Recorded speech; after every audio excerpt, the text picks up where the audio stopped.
السلام علیکم ناظرین، آپ کو اپنے چینل میں خوش آمدید کہتے ہیں۔ بسمل کی آنے والی قسط کی بات کریں گے، جس میں ریحام کہتی ہیں کہ میں توقیر کے سامنے ایک سزا بن کر آؤں گی اور میں اس کو اپنے بیٹے کی موت جو ہے وہ کبھی بھی بھولنے نہیں دوں گی اور میں اس کو آسانی سے مرنے بھی نہیں دوں گی۔ اور پھر توقیر جو ہے وہ اپنی دوسری بیوی معصومہ کو طلاق نامہ بھجوا دیتا ہے اور ادھر ڈاکٹر جو ہے اس کی طبیعت خراب ہوتی ہے تو ڈاکٹر کے چیک اپ کے بعد پتہ چلتا ہے کہ اس کی زندگی میں ایک خوشی آنے والی ہے اور اس کی ماں کہتی ہے کہ دیکھو صاحب کے ہاتھ کوئی نیکی آ گئی ہے، سامنے کوئی نیکی آ گئی ہے کہ ان کا ایک اولاد ان سے چھن گئی ہے تو اللہ میاں نے ان کو دوسری اولاد دے دی ہے۔ اس سے پہلے ہم نے بسمل کی قسط میں دیکھا کہ ایک بہت ہی بڑی ٹریجڈی جو کہ توقیر اور ریحام کے بیٹے کی موت کی شکل میں ان کے سامنے آئی اور دونوں ہی ماں باپ جو ہیں، ریحام اور توقیر جو ہیں، وہ صدمے سے نڈھال ہیں اور اس وقت توقیر جو ہے وہ اس کی موت کا ذمہ دار اپنے آپ کو سمجھتا ہے۔ وہ اپنے ممانی سے بھی کہتا ہے کہ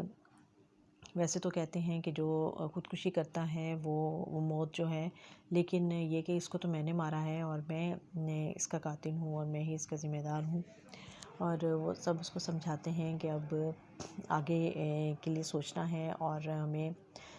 پولیس والے جو ہیں وہ ان سے میں نے بات کر لی ہے، ان کے ماموں ان کو سمجھاتے ہیں کہ سارا معاملہ کیا تھا، پریشانی تھی، تو اس وجہ سے وہ کہتے ہیں کہ وہ اس بات کو سمجھ گئے ہیں اور وہ معاملے کو سنبھال لیں گے،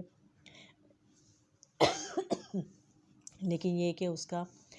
برتھ سرٹیفکیٹ، اس کا ڈیتھ سرٹیفکیٹ لینا پڑے گا اور ساری کارروائی تو پوری کرنی پڑے گی۔ لیکن توقیر اس وقت بہت نڈھال ہے اور وہ اس سے اپنے بیٹے کے کمرے میں چلا جاتا ہے اور وہ اس کا ڈیکوریٹ ہوا ہوا کمرہ دیکھتا ہے اور اپنی ریحام اور موسیٰ کی تصویر دیکھتا ہے اور بہت زیادہ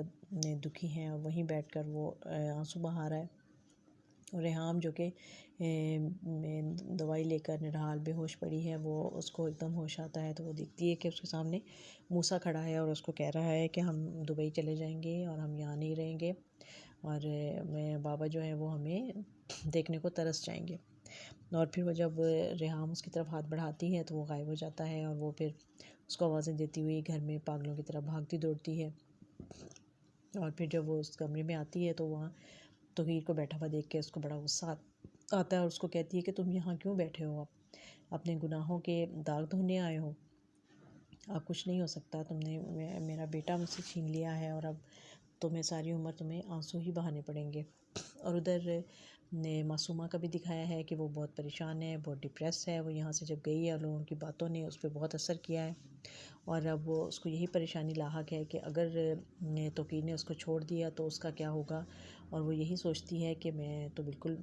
بے سہارا رہ جاؤں گی اور میرے ہاتھ میں تو کچھ بھی نہیں آئے گا اور یہ سب کچھ کیسے ہو گیا، کیا ہو گیا، یہ تو میری زندگی جو ہے وہ بہت بڑا نقصان ہو جائے گا۔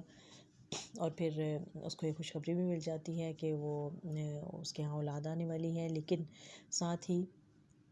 توقیر نے فیصلہ کر لیا ہے کہ وہ اپنے وکیل سے کہتا ہے کہ طلاق نامہ تیار کروا دو، تو وہ پوچھتا ہے کہ کس کے نام پر کرنا ہے تیار، تو وہ کہتا ہے کہ مجھے معصومہ صدیقی کے نام پر یہ کرنا ہے، طلاق نامہ تیار کرنا ہے، اور پھر وہ یہ کاغذات بھجوا دیتا ہے۔ لیکن اب جیسے کہ سچویشن بن گئی ہے کہ جب ظاہر ہے اس کو جب پتہ چلے گا تو ایسی حالت میں طلاق تو ہو نہیں سکے گی اور جب تک کہ اولاد اس دنیا میں نہیں آ جاتی، اور یقیناً اگر جب اس کو اولاد کا پتہ چلے گا تو ہو سکتا ہے کہ توقیر جو ہے وہ اپنا فیصلہ واپس لے لے، اور ریحام تو اب ویسے بھی بہت دکھی ہے اور وہ اس گھر میں اب توقیر کے ساتھ تو وہ اس کا رہنا مشکل ہوگا، تو یا تو ریحام ہی وہاں سے چھوڑ کے چلی جائے گی اور معصومہ وہاں آ جائے گی، اور ادھر جو ان کی ہونے والی بہو تھی وہ بھی بہت پریشان ہے، اس کے ماں باپ چاہتے ہیں کہ وہ ہم لوگ ملک سے باہر واپس چلے جائیں، لیکن وہ جانے کو تیار نہیں ہے کہ یہاں پر موسیٰ کی یادیں ہیں اور دیکھیں یہاں میری سے شادی ہونے والی تھی اور وہ بہت ڈپریس ہے، بہت پریشان ہے، اور اس طرح سے ایک بہت بڑی تباہی جو ہے وہ آ گئی ہے، جو کہ ذرا سی باپ اور بیٹے کی انا کی وجہ سے، اگر دونوں میں سے کوئی ایک جو تھا وہ جھک جاتا تو یہ معاملات حل ہو سکتے تھے، اور اگر بیٹا ہے جو ہے وہی باپ کے رشتے کا احترام کر لیتا اور جا کر اس سے معافی مانگ لیتا، جو کہ ماں کہہ رہی تھی کہ ایکسکیوز کر لو جا کے، لیکن اس نے ایسا نہیں کیا، اور اس کو اس بات کا مان تھا کہ نہیں میرا باپ ہے، مجھ سے بہت محبت کرتا ہے، میرے اتنے اہم دن پر وہ مجھ سے دور نہیں رہ سکتا، وہ یقیناً وہ آ جائیں گے۔ اور باپ جو تھا وہ اس کو یہ خیال تھا کہ میرا بیٹا ہے